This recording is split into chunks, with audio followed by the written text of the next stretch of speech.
In January 2005, NASA launched a unique probe into space. Its mission was to find out where the water on Earth came from. After traveling 280 million kilometers, the probe named Deep Impact reaches close to a comet, and hidden within this comet were many such secrets which had been sought for many centuries. In the entire universe, there is only one place where human beings can live. It seems as if Earth was made just for humans. Here are all the things considered essential for life: water, food, and oxygen. In such a vast and giant universe, could there be another planet like this? Whether or not it is true, for now, Earth is the only place we know where humans can live without assistance. But 5 billion years ago, Earth did not exist. The place where Earth and our solar system are now is the edge of the Milky Way galaxy. When our planet was not there, a massive cloud used to be in its place. A cloud filled only with dust and gases. What happened in that cloud that turned it into a planet? The same planet where we live today. This cloud of dust and gases is called a molecular cloud. It contained dust particles including grains of sand, silicon, and various metals. This cloud included various dust particles from its formation. During the early days of the universe, various dead stars had burned out all their fuel and exploded, scattering their particles around the universe. These are not clouds like those visible in the sky. Rather, they resemble something captured with the help of the Hubble Space Telescope. Amazingly, this cloud was 100 light years wide. If light starts traveling from one end, it would take 100 years to reach the other end of the molecular cloud. To put it simply, this dust cloud is 60 lakh times bigger than the distance between the Sun and the Earth. This is the same cloud from which new stars and planets are formed. And the force, the power that forms stars and planets from this cloud, is gravity. Yes, the same gravity that is not just present in space but is generated there. In space, two objects connect to each other or attract each other due to their own gravity. The object with more mass will have more gravity. The particles in the molecular cloud clump together because of this gravity. The larger particles began attracting the smaller particles. These particles started colliding with each other very rapidly, generating energy that heated the core of the swirling cloud at its center. This process continued like this for millions of years, and the core of the molecular cloud grew larger, started spinning faster, and became hotter, and eventually this massive fireball became our Sun. The leftover molecular cloud started orbiting around this Sun. From the particles and gases in it, the planets of the solar system, life, and the moons orbiting these planets would form. But how exactly? It was a mystery, but not anymore. The hypothesis about the formation of a star, that is the Sun, from a molecular cloud was first proposed in the 1700s by German philosopher Immanuel Kant and French scholar Pierre Simon. But at the time it was just an idea. After that, between the 1920s and 1950s, when the theory, as telescopes started becoming more advanced, astronomers saw many dust clouds in space with their own eyes where new stars are born. But seeing inside these clouds wasn't possible with telescopes. Then, between 1970 and 1980, the inventions of radio and infrared telescopes solved this problem as well. Now it became possible to see inside these clouds of dust and gases. Astronomers were able to observe new stars forming within molecular clouds using infrared telescopes. This proved that new stars are born within molecular clouds, and later planets form from the leftover particles of the cloud. But how does this process begin? What happens before this? Several ideas were floated around, but then in March 2003, an experiment was conducted on the International Space Station that answered this centuries-old question. Astronaut Don Pettit wanted to see how different things behave in space by conducting experiments on the International Space Station.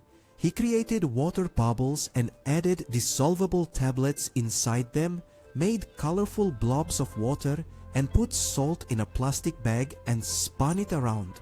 The purpose of these experiments was originally different, but their final experiment answered a question that had been around for centuries. When salt was put into the plastic bag, after a short while, the salt particles stuck together because in space, these particles attract each other. Scientists believe that within the molecular cloud, small and large particles that were orbiting the sun in the same direction clump together like grains of salt, and this is where the formation of planets began. Around 4.5 billion years ago, particles in the molecular cloud started clumping together in the same way. Just like in Don Pettit's experiment, where salt particles are coming together, when this cluster grew to the size of 1 kilometer, about as big as a mountain, its gravity became strong enough to attract nearby particles, much like how a vacuum cleaner sucks in dust. For the next 30 million years, this process continued, and 20 planets emerged from clusters of particles all orbiting the sun. Now, because these 20 planets had grown quite large, their own gravity during orbit started attracting each other, and eventually they started colliding with each other. In each collision, two planets merged to form a bigger planet. Over time, due to these collisions, where there were initially 20 planets in the solar system, only a few remained, which include Venus, Mercury, Mars, and our Earth. But Earth back then was not as blue and full of life. Rather, it was rocky. That's why it was extremely hot, like a giant fireball.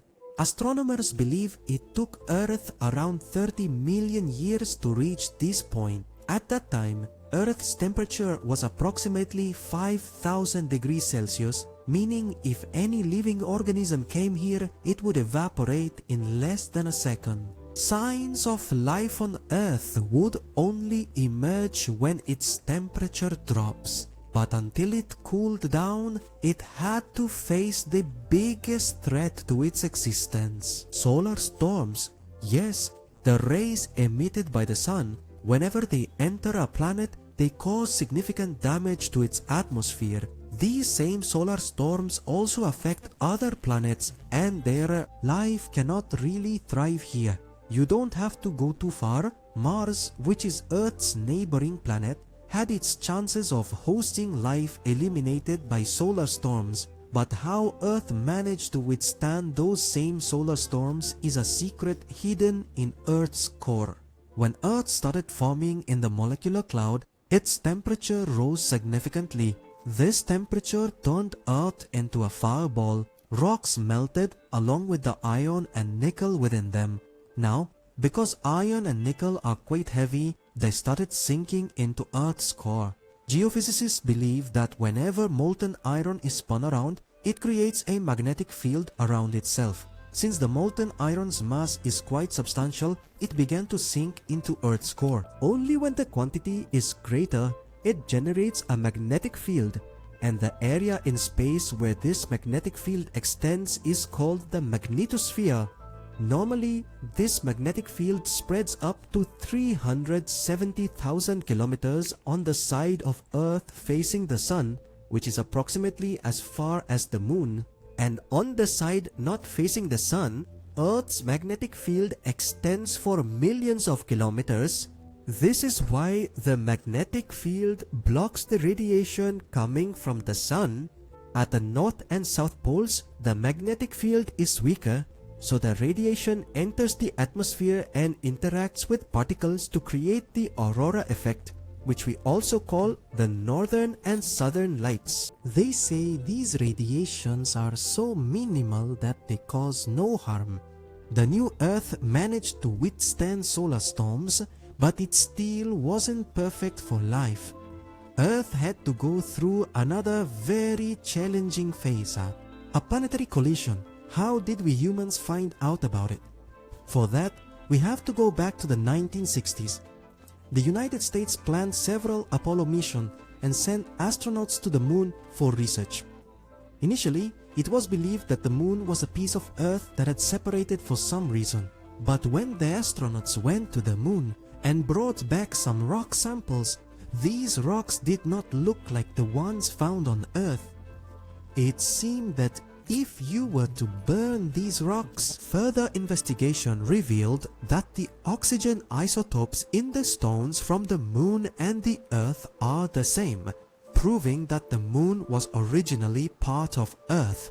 However, extreme heat caused this change, and such intense heat could only be generated by one thing, which is the collision with another planet. While Earth was slowly cooling down, another planet began moving towards it. This planet was about the size of Mars and it was named Theia. When Theia collided with Earth, a lot of energy was released. The burning fragments of Earth and Theia spread out into the sky and eventually began orbiting Earth. These fragments orbiting Earth for thousands of years, they continued to connect in the same way as particles in the molecular cloud, and that's how the moon was born. Initially, the moon was much closer to the Earth. Experts say that the moon, as we see it now, appeared 15 times larger in the past. But slowly, at a rate of about 1.5 inches per year, it is moving away from the Earth.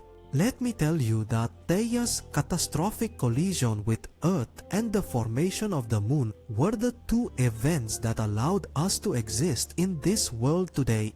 Scientists believe that if these two events hadn't occurred, life might never have emerged on Earth. But how is that possible when a planet the size of Mars collided with Earth? So he tilted the Earth a little to one side. Earth, which was previously rotating on its axis, is now tilted at an angle of number 23.5 degrees. And this tilt has given Earth different kinds of seasons. As you know, a full rotation of the Earth signifies 1 day and a complete orbit around the Sun signifies 1 year. Now, because the Earth is tilted at 23.5 degrees in those months of the year when the northern hemisphere is closest to the Sun, it's summer here. In winter, this part moves away from the Sun. Due to this tilt, the Earth's surface does not experience the same warmth or cold throughout the year. Due to the changing seasons, we get to eat a variety of fruits and vegetables. Different colors can be seen throughout the year, and during the monsoon, clean drinking water comes through the rivers because of the rain cycle. Additionally, the formation of the moon causes ocean waves. These waves provide nutrients to marine life, because if these waves did not exist, nutrients would only remain in a few spots in the ocean. But here the question arises, waves in the sea will only form when there is water on Earth, which is essential for life. So, where did the water on Earth come from? This has been the biggest mystery for the scientific community. In January 2005, NASA launched a probe called Deep Impact. It was sent 27 core kilometers to a comet named Tempel 1. A copper impactor weighing 350 kilograms was attached to the front of this probe, which was supposed to collide with Tempel 1. On the 4th of July, 2005, this impactor collided with the Tempel 1 comet at a speed of 38,000 kilometers per hour and created a very large crater. The impact was captured using the radio telescopes on the Deep Impact probe, and what the telescope showed was truly quite astonishing. The light emitted from the collision was analyzed through spectroscopy, which revealed that Temple 1 contains water in the form of ice. It has been discovered that there is water inside comets located very far from the Sun in the asteroid belt. But how did these comets leave their orbit and reach Earth? And that too in millions. Experts believe that only the largest planet in our solar system could have done this. Yes, Jupiter is the largest planet in our solar system, and of course, its gravity is many times stronger than Earth's. What's special about it is that it orbits very close to the asteroid belt. Astronomers believe that in the past, Jupiter's gravity converted the normal orbits of the large comets and asteroids in the asteroid belt into elliptical orbits from their normal circular orbits. It happens when an asteroid is orbiting the Sun in a perfect circle, but when Jupiter's gravity attracted it, it shifted from its circular orbit into an oval-shaped orbit, which is called an elliptical orbit, and during this time, when it came into Earth's path, gravity pulled it towards Earth. Geologists believe that water was not initially on Earth but arrived here 500 million years after Earth was formed. But how did we find this out? Zircon is a mineral found in rocks, and water is very necessary for its formation. And because it contains uranium particles, its age can be determined through radioactive decay. So far, the age of all the zircon samples found on Earth has been determined to be from 4 billion years ago, which means they formed 500 million years after Earth was created. The birth of Earth from a molecular cloud, the collision with a Mars-sized object, Earth's tilt, and the Moon causing tides in the ocean. Earth receives water from Jupiter, located millions of kilometers away. Signs of life seemed to be improving. By then, Earth's temperature had dropped significantly to around 100 degrees Celsius. But the most important thing for life was still not present on Earth: oxygen. So now, tell me in the comment section how oxygen came into Earth's atmosphere. I hope you will like and share. Thank you so much for your lovely comments. See you in the next amazing video.